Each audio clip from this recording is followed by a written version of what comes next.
Over the coming episodes, we'll put food and travel on hold and dive into something a bit more hardcore, but still interesting, how our Southeast Asian neighbors actually run their countries. Don't worry, it won't be dry. Southeast Asia is arguably one of the most complex and diverse regions in the world.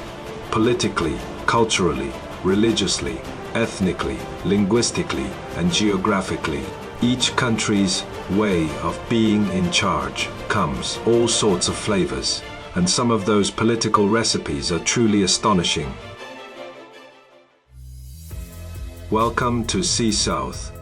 Voices, 5 views from the South. Today we start with our northern neighbor, Malaysia, a one of a kind merry go-round in regional politics. Many around the world find its system surprising. The head of state is chosen on rotation from 9 hereditary sultans. And by sultan, I don't mean the country called Sultan. I mean the hereditary monarchs of those 9 states. Meanwhile, governing coalitions below the throne are constantly negotiating and reshaping alliances. This is not political fiction. Since independence from Britain in 1957, Malaysia has run a stable, dual-track system, known as a combination of rotating monarchy and plural party coalitions. Now, let us step into this place I like to call Malaysia's tropical political restaurant. Malaysia is a federal constitutional monarchy, but their head of state is neither a permanently hereditary monarch like in Britain or Japan, nor is it elected directly. Instead, the young di-Pertuan Agong, the king, is chosen in turn from the hereditary sultans of Johor, Pahang, Selangor, Negeri Sembilan, Perak, Terengganu, Kelantan, Kedah and Perlis, each taking a 5-year term. It's like a family company, where 9 major shareholders take turns being CEO. Picture the scene.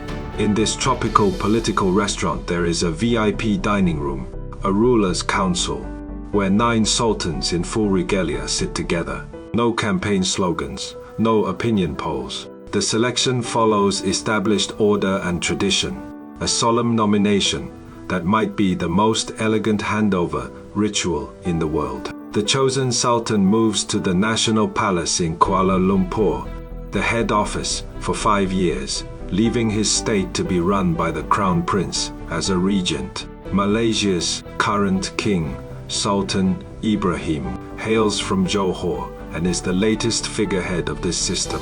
Known for riding off-road bikes, this rock star sultan has brought a fresh personal touch to the ancient institution. This system is perhaps a notable example of ethnic plural democracy. We can trace it to 3 historical forces. First, a negotiated social compact at independence. Malays, Chinese and Indians reached a consensus on the distribution of rights and privileges. The rotating monarchy both honors Malay traditional rulers and uses rotation to prevent one royal house from dominating, helping to hold the federation together. Second, the political reality of a plural society. Malaysia's population includes Malays, Chinese, Indians, and indigenous peoples of East Malaysia. No single group easily wins absolute support, so coalition politics based on group alliances became the practical route to governing legitimacy. Third, the institutional safeguards of federalism. As a federation, states, especially those with sultans, retain substantial political and cultural influence locally.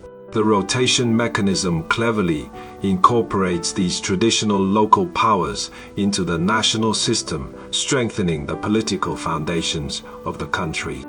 So what does the rotating monarch actually do? He mainly has 3 functions. First, he gives royal assent, signing bills passed by Parliament into law. While he normally acts on the advice of the Prime Minister, that signature is the final procedural step for a law to come into force. Second, he has the power of pardon, limited to the federal territories, a small but symbolically significant prerogative. that can show the softer side of monarchy in crucial moments. Third, he can proclaim a state of emergency on the advice of the Prime Minister, effectively hanging up a closed for the day sign on the political restaurant. That is a heavy, rarely used power. When it is deployed, it signals exceptional times. If the head of state is the ceremonial chairperson of our political restaurant, the Prime Minister is the executive chef who actually runs the kitchen. The chef is chosen by voters and formally appointed by the King. Malaysia follows the Westminster model. The cabinet answers to Parliament. The Prime Minister must report to Parliament and face scrutiny from MPs. If a majority of MPs are dissatisfied with the government, a vote of no confidence can force a change of chef. Another point to note, in this restaurant the division of kitchen duties between federal and state levels is clear. Defense, foreign policy and finance are central. Must-serve dishes handled by the federal kitchen. Islamic affairs, land administration and local development are cooked up by the states as their regional specialities. Social welfare and public health are shared courses that require cooperation between the two levels. Like a signature dish needing both head chef and sous chef to perfect. Malaysia's system is like a carefully designed fusion menu, keeping the slow, cooked traditional broth of 9 royal households while adding the modern techniques of electoral democracy, having central standards for main courses, yet allowing local flavors to shine. This arrangement has its advantages. It has helped avoid large-scale ethnic conflict and sustained roughly 70 years of relative stability and development. Malaysia's economy surged in the 1990s and once featured among the Asian tigers. Today it stands out as a diverse emerging industrial economy and a notable new market. But there are downsides. The system codifies ethnic boundaries and policies, often tilt toward the Malay majority, which can create inefficiencies and perceptions of unfairness. Chinese and Indian Malaysians may grumble. Still, people manage to sit at the same table and keep the game going, even with the complaints. With its rotating constitutional monarchy, Malaysia has produced a political ecology that is both stable and adaptable, respecting royal traditions through rotation and addressing plural realities via party coalitions. It offers lessons on governing diverse societies. The Economist Intelligence Unit classified Malaysia as a flawed democracy in its 2025 Democracy Index, while World Bank governance indicators show Malaysia's government effectiveness has long ranked relatively high in Southeast Asia, evidence of a system that can deliver on governance. Singapore's founding Prime Minister Lee Kuan Yew once observed that Malaysia's system is rooted in its unique history and social soil and is not easily replicated.